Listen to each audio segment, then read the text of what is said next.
Coralí, gracias. Está bien, licenciado. Tenemos un tercer método de estudio y el método viene a titularse método estadístico. Inicialmente el comentario es que tiene mucha similitud con el promedio de incobrabilidad. Mucha similitud. ¿Qué quiere decir eso? Que se obtiene un promedio de incobrabilidad. Pero en la condicionante de que la base de datos, y es recomendable así, sea mayor. Es decir, no ir únicamente, como dice la norma tributaria, a los 3 últimos años, ir tal vez a los 5 últimos años, 7 últimos años, 10 últimos años, dependiendo también de la data que tiene la empresa, ¿no? Por supuesto que sí. Entonces, en ese entendido, en la medida que la información retrospectiva abarque una mayor cantidad de años, lo que se logrará es que el sesgo de error sea menor. Entonces, ahí está la distinción, que normalmente acá se trabaja con, no con los 3 años, sino con una cantidad mucho mayor de años. Y por supuesto, desde el punto de vista estadístico, esto es mucho más recomendable para reducir el sesgo de error. Primera situación. La segunda es que este método, a diferencia de los otros, antecede a una posible declaratoria de incobrabilidad. ¿Qué quiere decir eso? Implica que el momento de otorgarse el crédito, el momento de otorgarse el crédito, ya se constituye la previsión, o sea, se adelanta, se adelanta. Decimos, antecede a los hechos. Entonces ya se contabiliza la previsión. Vaya o no vaya a recuperarse el crédito, ya se constituye la previsión. En ese entendido, es desde ese punto de vista recomendable de que en la medida que se vayan recuperando los créditos, en la medida que se vayan recuperando los créditos, se vaya cerrando la previsión constituida. Y más aún si estamos en fecha de corte para la preparación de estados financieros, tener que hacer una revisión de todos los créditos otorgados, aquellos que ya fueron recuperados y no se los ha tomado en consideración, pues revertir la previsión correspondiente. Y desde luego constituir la previsión que se quiera la empresa para tal efecto. Entonces, esas son las dos principales características que difieren con el promedio de incobrabilidad. En cuanto a la mecánica de ir a los años, es la misma. Reitero, pero con la condicionante de que no debemos trabajar con 3, sino con una cantidad mayor de años para lograr que el sesgo de error sea menor. Tenemos acá un ejercicio y dice, almacene la estrella limitada requiere constituir previsión para créditos a ser otorgados durante el ejercicio 2018. Para tal efecto cuenta con la siguiente información. La suma de los créditos declarados incobrables en los últimos 5 años, dice 2011 a 2017, alcanza a 325,700.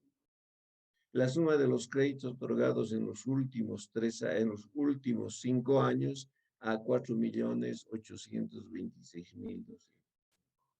El promedio de incobrabilidad, 2.5. ¿Ha variado la mecánica aplicada en el promedio de incobrabilidad? No, la mecánica no. Lo que se ha aumentado es el número de años, en este caso 5.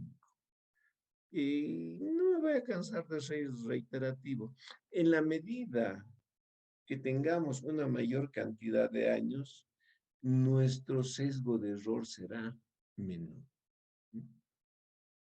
Pues dice, por tanto, al efectuar venta de mercaderías al crédito debe aplicarse el 2.5% de la cuantía del crédito otorgado.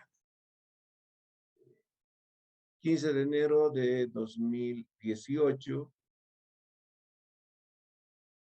se venden mercaderías por bolivianos 54.600, según factura número, ¿dónde está? Según factura número 11, cobrándose el 40% y por el saldo se acepta una letra de cambio número 55 a 90 días plazo. Entonces, de esta manera tenemos la transacción. Si analizamos la transacción, pues no hay mayor inconveniente. Caja equivalente al 40% de los 54.600. El letras por cobrar equivalente al 60%, 32.760. Subcuenta Eduviges Calvo de Crespo. Entonces, de esa manera tenemos una venta común que no requiere mayor explicación. Pero el momento en que se vende, en este caso 15 de enero de 2018, inmediatamente se constituye la previsión. En este caso, ¿cuál es la cuantía que se va a aplicar a efectos de previsión? El crédito, 32.760. Le aplicamos ese promedio de incobrabilidad del 2.5% y eso es equivalente a 819. E inmediatamente se contabiliza pérdida en cuentas incobrables, 819, contra previsión para cuentas incobrables, 819. Entonces, el momento en que se otorga el crédito, inmediatamente se contabiliza la previsión. Es decir, antecede a los hechos, se adelanta a lo que pueda pasar. Preguntas. ¿Se comprende?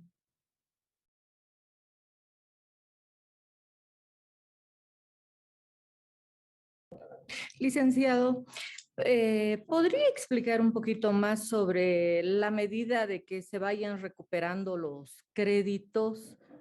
Dijo. No entendí Ya, cómo. vayamos al ejemplo. Entonces, con el ejemplo hagamos esto. Ya, A la señora Eduviges se le ha otorgado el crédito el 15 de enero. Y este crédito es a 90 días. 15 de enero, 15 de febrero, 15 de marzo, al 15 de abril. El día 15 de abril viene la señora Eduviges y cancela. Entonces corremos al asiento caja 32.760, asumiendo que no ha habido fluctuación en la tasa de cambio o es en moneda nacional. Contra letras por cobrar, canceló la señora. Muy bien, se recuperó el crédito. Entonces, este asiento que ustedes tienen el momento de otorgar el crédito por 819, revierte. Es decir, contabilizan al revés. Cargan previsión para cuentas incobrables, 819, contra pérdida en cuentas incobrables, 819. Y de esa manera se eliminó la previsión constituida. ¿Por qué? Porque se recuperó el crédito. ¿Ahora sí estamos? sí, ahora sí, gracias, licenciado. Ya. Y acá dice eso, ¿no? El asiento precedente será repetido por cada venta efectuada al crédito, razón por la cual al cierre del ejercicio se habrá acumulado un determinado importe en la cuenta previsión para cuentas incobrables, saldo que deberá ser confrontado con la nueva cifra real de previsión determinada al cierre del ejercicio, para determinar si existe diferencia y si corresponde proceder a su regularización. Entonces ahí estamos tomando en consideración el fin de año, el fin de año. Y supuestamente estamos tomando como fecha de corte, a efectos de ejemplo, el 31 de diciembre. Entonces, como el corte es al 31 de diciembre, necesariamente es recomendable efectuar una revisión de todos los créditos que otorgaron, todos los créditos que se recuperaron. Y alguien dirá, pero si estamos aplicando aquello que cada... Sí, pero puede existir una omisión, que un crédito, 2 o 3 créditos recuperados aún mantengan la previsión. Es por eso se efectúa una revisión total de los créditos. Entonces, una vez que se ha efectuado aquello, la previsión para cuentas incobrables está en función de los créditos que aún no alcanzaron su fecha de vencimiento. Entonces, de esa manera es que se tiene pendiente la previsión. Punto 2. Pueden aplicar cualquier otro método de previsión. No hay ningún inconveniente acá. No hay ningún inconveniente. Y según nuestro ejercicio, dice, al cierre del ejercicio, el saldo de la cuenta previsión para cuentas incobrables asciende a 112.500. Previsión para cuentas incobrables, previsión requerida según método, ¿ya? Y el asterisco que dice, corresponde a la aplicación de cualquier método para constituir previsión para cuentas incobrables, cualquier método. Pueden aplicarle antigüedad de saldos, pueden aplicarle el mismo promedio de incobrabilidad de los últimos 3 años, no hay ningún inconveniente. Cuantifican aquello y se requiere solamente 75.120. Entonces, la previsión constituida está en exceso, está sobrevaluada. Entonces, como está sobrevaluada, corren el asiento, es decir, están revirtiendo la parte sobrevaluada. Cargamos la previsión para cuentas incobrables, 37.375 contra pérdida en cuentas incobrables. Y de esa manera llegamos al importe que nosotros estimamos es suficiente para poder confrontar la contingencia de la empresa. Entonces, se tienen que revisar todos los métodos. Pero acá la recomendación es esa, ¿no? En la medida que los créditos son recuperados, inmediatamente proceder a su reversión de la previsión. Para que a fin de año, pues, esos créditos ya no formen parte de todo aquel listado que está sujeto a revisión para efectos de cuantificar la previsión. ¿Estamos bien ahora?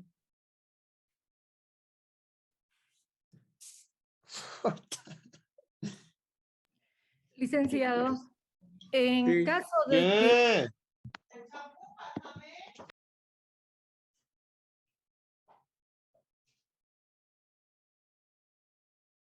Sí, adelante.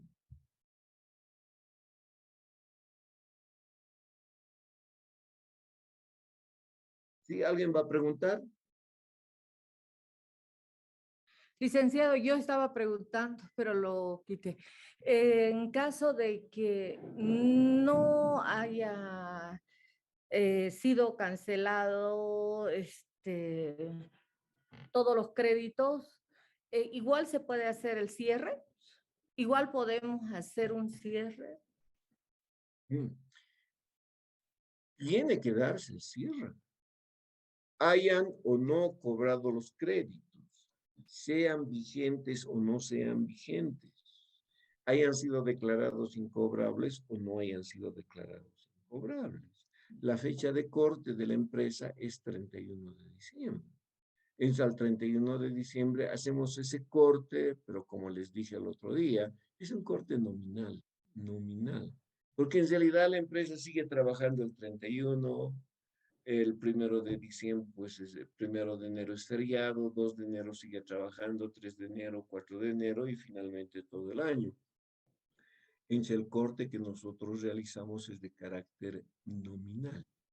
Tomamos como fecha de corte ese 31 de diciembre y hasta ese momento nosotros revisamos todos aquellos créditos otorgados, de los créditos otorgados los que hayan sido recuperados, de esos créditos recuperados los que no se hayan revertido a la previsión, entonces deben ser revertidos, por supuesto, y recién llegamos a constituir en función a que todos aquellos créditos pendientes de cobro, créditos que están en vigencia y por supuesto aquellos créditos que han sido declarados incobrables, sí, constituir la previsión. Alguien me dirá, ¿cómo vamos a constituir entonces la previsión para esos incobrables? Muy sencillo, ¿no? El método que estén utilizando.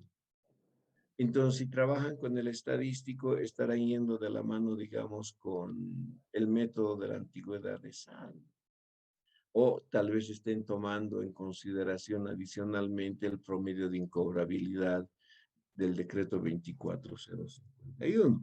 Entonces, de esa manera constituimos la previsión a fin de año. Ahora sí. Sí, gracias. Ya.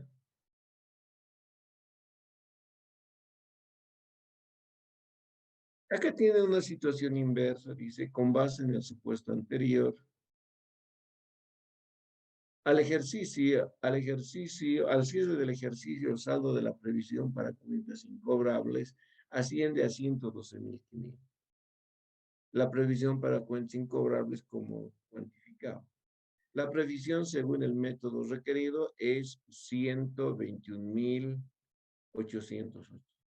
Y la que está contabilizada como previsión es 112.500. Entonces hay una diferencia de 9.380. ¿Qué implica? Que la previsión estaría subvaluada. Si está subvaluada, tenemos que aumentarle la parte faltante, la diferencia, 9.380. Y de esa manera también regularizan bajo esta condicionante, donde se carga pérdida en cuentas incobrables, 9.380, contra previsión para cuentas, 9.300. Entonces tienen los dos casos. Si la previsión está subvaluada y si la previsión está sobrevaluada. Más casos. No, pues no te... casualmente que igualen. No se igualan. No es necesario coser ningún. Así es. ¿Preguntas?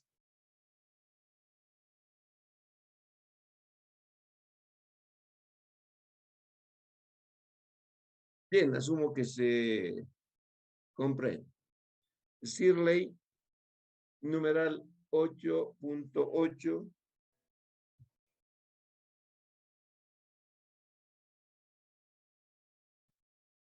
8.8.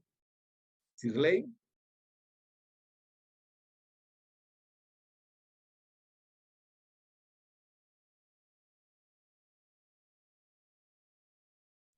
Licenciado, ¿desea que colabore? Ya, Ya que adelante. Shirley no está. No, Shirley accedió a la Está. clase, pero se retiró. No, debe estar y no escucha. 8.8. Ya. Métodos de garantías. Esta mecánica contable constituye previsión para créditos otorgados en función al riesgo en descubierto que presentan las garantías de rápida realización constituidas por los clientes a una determinada fecha, debiendo efectuarse seguimiento periódico al valor de las garantías mediante participación de perito independiente. Seguimos con Sí, sí, riesgo sí, en sí. descubierto.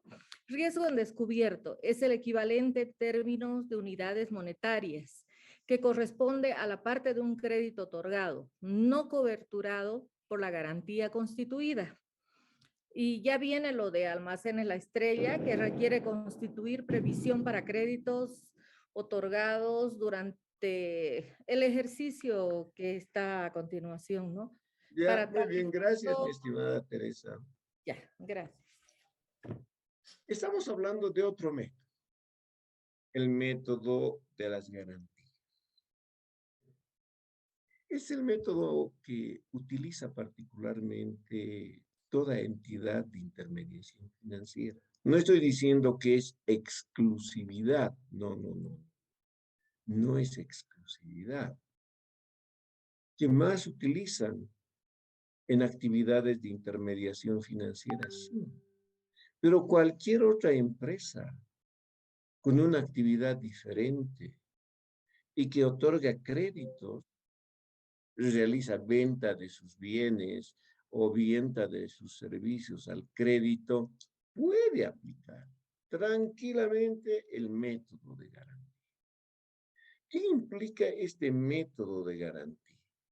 Implica que necesariamente al acceder a un préstamo o al acceder a un crédito, el cliente, por comprar mercaderías al crédito, por comprar servicios al crédito, no interesa aquello ya.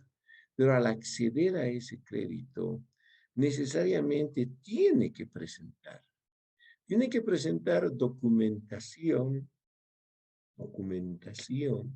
correspondiente a la garantía que está presentando. Tiene que presentar. Si me disculpan un minuto, te las... Mm,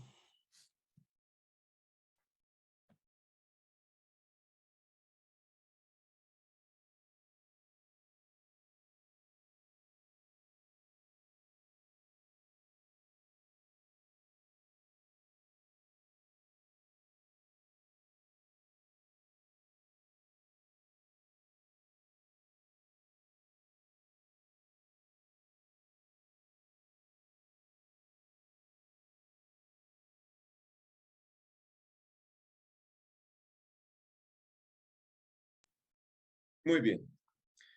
Entonces decía que al acceder a un crédito, el cliente tiene que presentar documentación que corresponda a la garantía que respalda el crédito.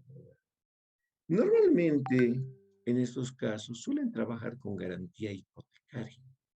Por eso es que en la parte final del numeral punto 8 dice, mediante participación de perito independiente, mediante participación de perito independiente. Entonces, ese perito independiente es un profesional,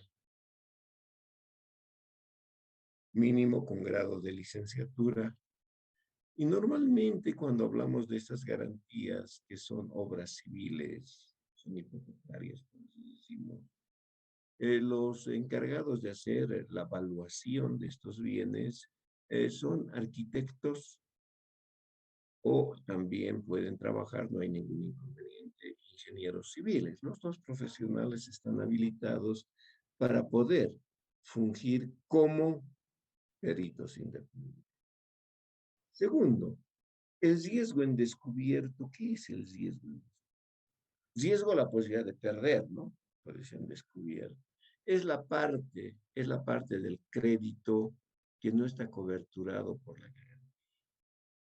Imagínense, el crédito alcanza a 100.000 bolivianos, por decir algo, cualquier cifra, 100.000 bolivianos. Y la garantía solamente llega a 90.000. O sea, el valor de la garantía 90.000. ¿Cuánto falta? 10.000. 10.000 bolivianos del crédito no está coberturado con garantía. En otras palabras, no tiene garantía. Ese es el riesgo en descubierto. ¿Preguntas?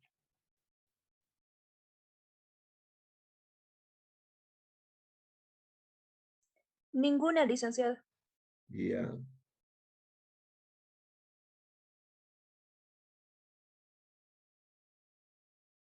Tienen acá un ejercicio.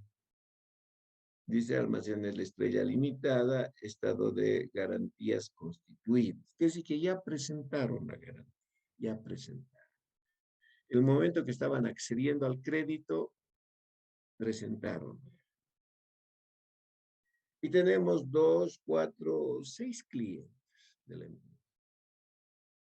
El crédito será por venta de bienes, será por venta de servicios, no sé, no nos interesa como tal analizar aquello de manera. Nos tienen el crédito. Para Lindo León, 13,420, para Perico Perico, bueno, los créditos que otorgó. La garantía presentada. En el caso del señor Lindo León, su garantía que ha presentado por los 13,420 alcanza 15,000. Para Perico Pericón, su garantía es 11,860 y esta alcanza a 12,000. Para la señora Zoila, el crédito es 14,550 y su garantía es su garantía es de 14,800. Y de esa manera todos los clientes pues constituyeron sus garantías.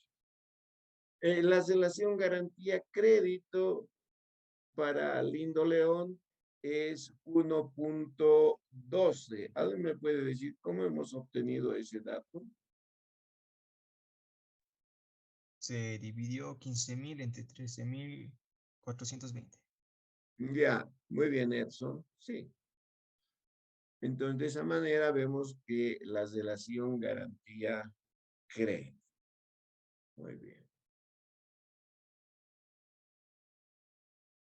Un caso que está por debajo es de Aurora Flores, ¿no? Mínimo debería dar un boliviano de crédito, un boliviano de garantía. Un boliviano de crédito, 95 centavos de garantía. O sea, ya existe. Desde el momento en que le otorgaron el crédito, ya existía riesgo en descubierto. El caso de Rosa Espinosa, por ejemplo, la garantía que ha presentado es por 34,200 bolivianos y su crédito alcanza 15,050. Sus relaciones 2.27. ¿Qué quiere decir eso? Que por un boliviano de crédito,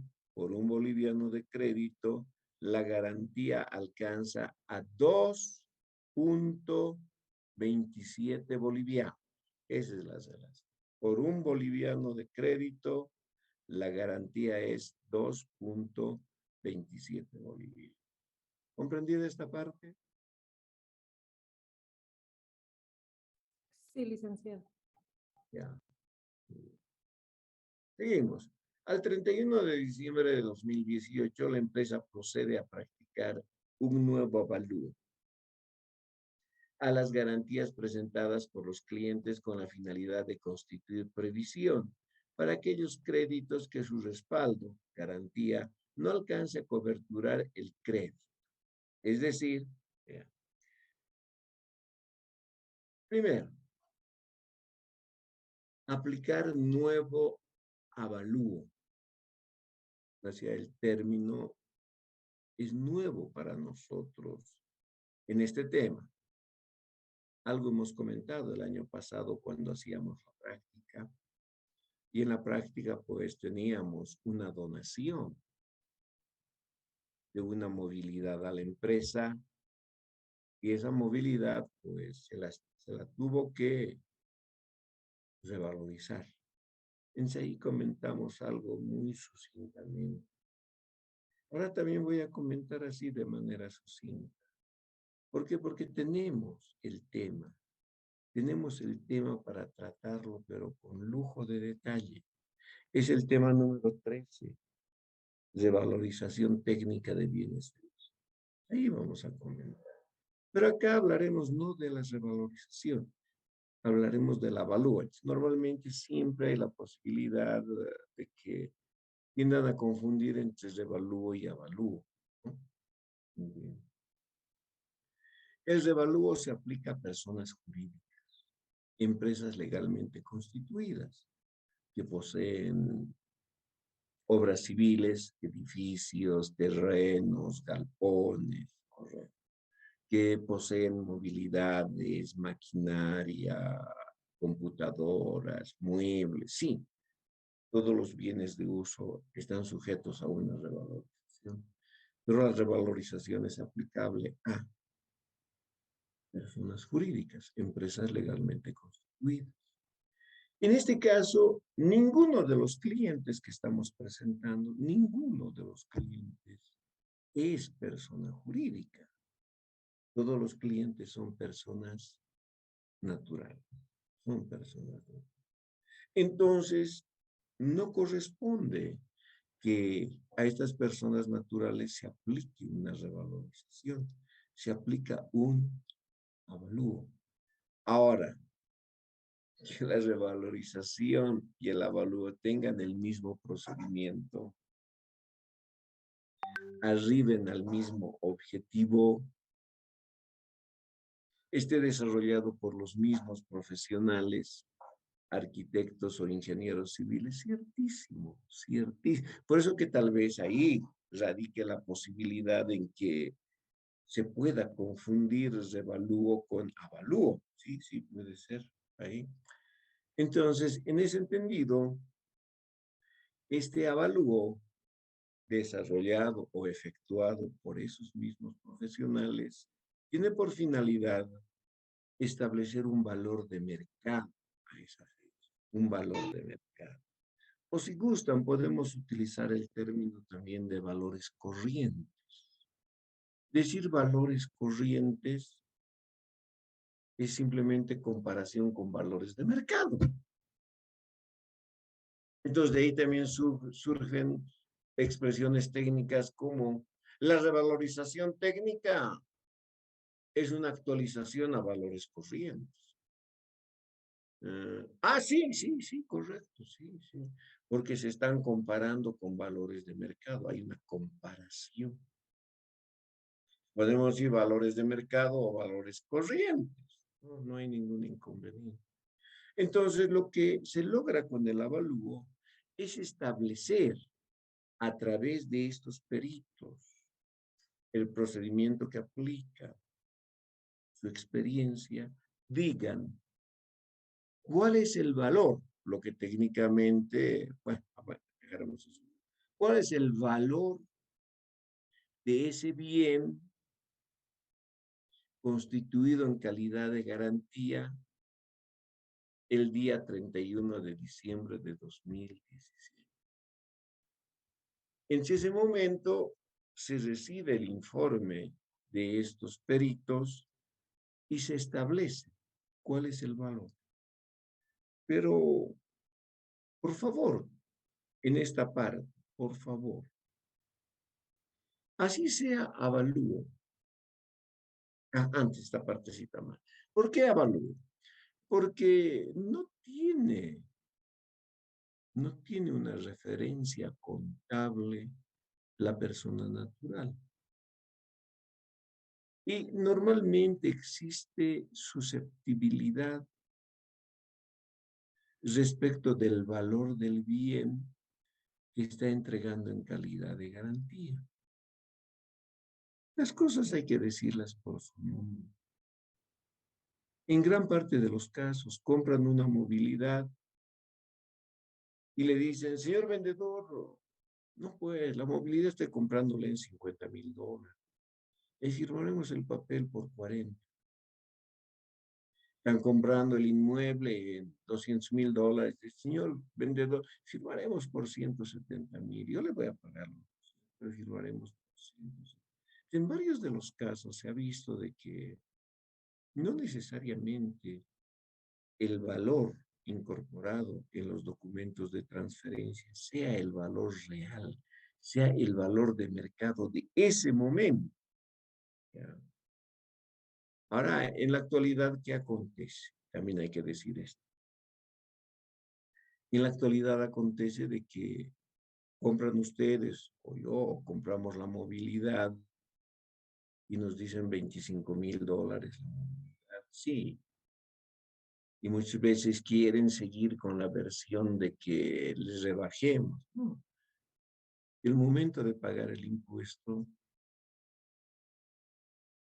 ya existe la base imponible. Entonces es absurdo que querramos bajarle el valor. Ya existe el valor. Ya tienen los valores la honorable alcaldía municipal. Entonces, si ustedes compran una movilidad en $30,000 estadounidenses, hacen el documento por 20,000, la alcaldía ya tiene el valor. Ya sabe que estos problemas, ya ha superado esta fase hace muchos años atrás, ya ha superado aquel. Entonces aplican los valores de tablas. En vano que registren su documento de transferencia por un valor menor. Entonces, sí, por todos estos hechos que han acontecido, no existe la plena certeza de que este valor sea el que corresponde. Entonces, practican un nuevo avalúo, Y al practicar ese nuevo avalúo, obtienen el valor de ese momento, de ese bien. ¿Ya? Entonces, ese valor del bien incorporado en el informe del perito es el que se confronta, se compara con el valor del crédito otorgado. ¿Sí? ¿Estamos bien? ¿Se comprende? Ya. Con más detenimiento, esta parte de la revalorización vamos a tratar acá en la asignatura. Después de que revisemos bienes de uso, o lo que llaman activo fijo, vamos a ver revalorización técnica. Sí. Bien. Acá he comentado algo de eso porque hay relación. El procedimiento es el mismo, los peritos son los mismos, el objetivo es el mismo, pero lo que varía es que la revalorización se aplica a una persona jurídica y el avalúo se aplica a una persona natural por la susceptibilidad de los valores de estos bienes consignados como garantía del crédito. Es efectuado ese trabajo que no es nuestro, no hacemos nosotros. Entonces nos proporcionan la información. Proporcionada la información, vemos que del señor León el avalúo es 14,000. O sea, había presentado el con 15,000, su avalúo en ese momento 15,000, pero ahora ese bien no es 15,000, es solo 14,000. Entonces, ¿hay un riesgo en descubierto? No, porque la garantía está por encima del crédito. ¿Cuánto? En un equivalente a 580. En el caso de Perico Pericón, el crédito es de 11,860. Ya. Pero el valor de la garantía en ese momento alcanza a 10,450. Ya no es 12,600, alcanza a 10,400. Por tanto, el valor de la garantía está por debajo del crédito. Hay un riesgo en descubierto de 1,400. En el caso de la señora Zoila, su garantía es 12,100. Antes tenía una garantía mayor, su valor era diferente, ahora es 12,100. Entonces hay un riesgo en descubierto de 2,400. En el caso de Rosa, no hay riesgo en descubierto porque la garantía es 35,700, el crédito es 15,000, hay un exceso de 20,000. En el caso de don Armando, el valor de la garantía está por encima. No hay riesgo en descubierto. Doña Aurora, sí. El crédito es 12,640. La garantía alcanza 9,710. Hay un riesgo en descubierto de 2,930. De esa manera se compara después de la otorgación. El saldo del crédito de ese momento y el avalúo de ese momento. ¿Comprendido?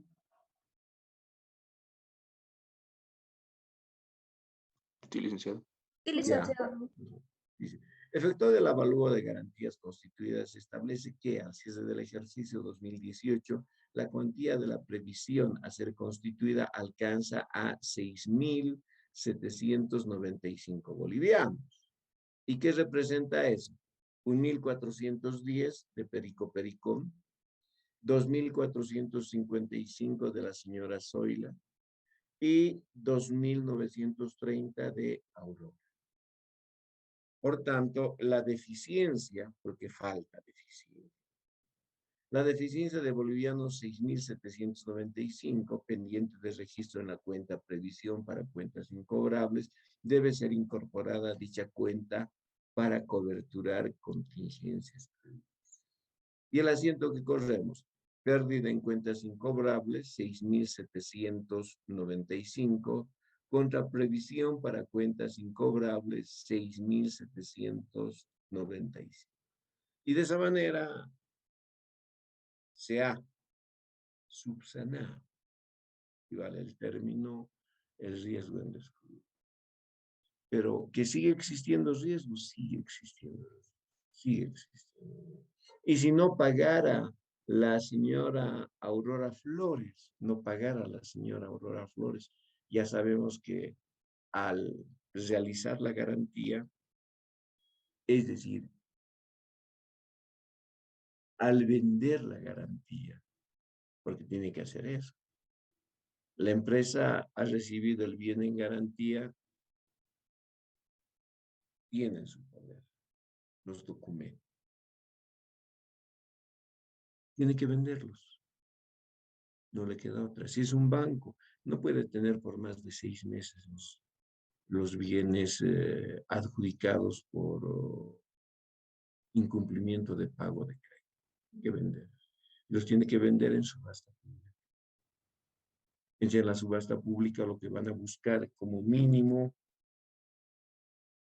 así existe el riesgo en descubierto, como mínimo alcanzar el valor del crédito.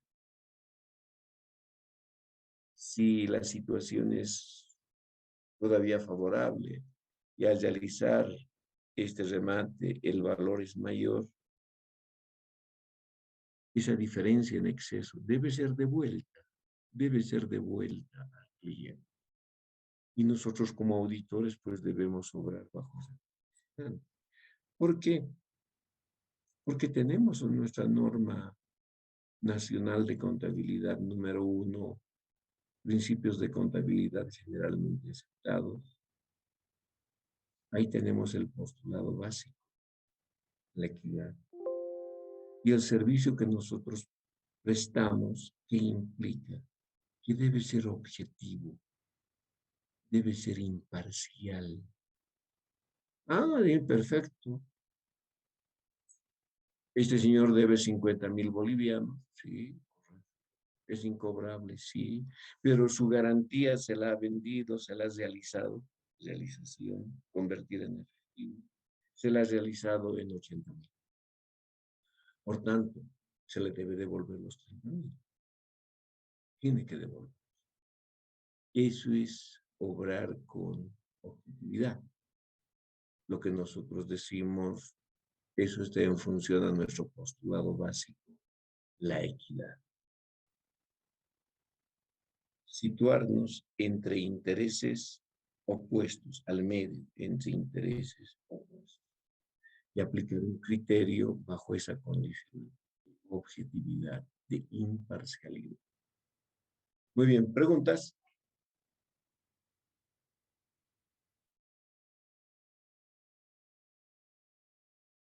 ¿Estamos bien? Todo claro, licenciado. Todo claro, licenciado.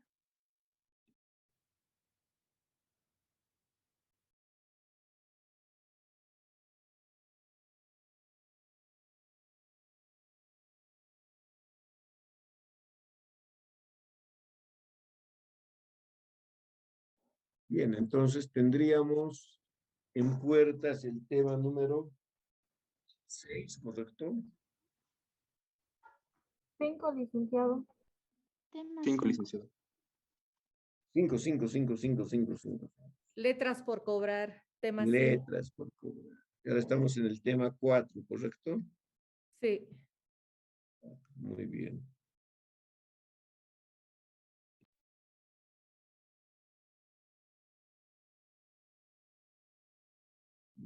En sus tiempos. Sí, hay unos minutos, no grandes, pero hay unos minutos. Si desean hacer alguna pregunta, algún comentario, alguna sugerencia, dejaríamos para el día martes el tema letras por cobrar. Y por supuesto ustedes realizarán la lectura previa, para que inicialmente veamos su marco teórico y a continuación su lineamiento práctico de lo que representan las letras por cobrar. Pero novedades que vamos a encontrar, la recuperación, acabamos de ver en este tema, la recuperación de cuentas por cobrar, y hemos utilizado el caso de las letras por cobrar. No hay mayor inconveniente. ¿Dónde radica este tema? En la renovación. Renovación de letras de cambio, renovación total, sin intereses, con intereses pagados, con intereses incluidos en la nueva letra, renovación parcial, sin intereses, con intereses pagados, con intereses incluidos en la nueva letra de cambio, protesto de letras, descuento de letras, lo que hemos visto en conciliaciones bancarias. Ahora sí vamos a tratar a detalle. Sí, eso. ¿Preguntas?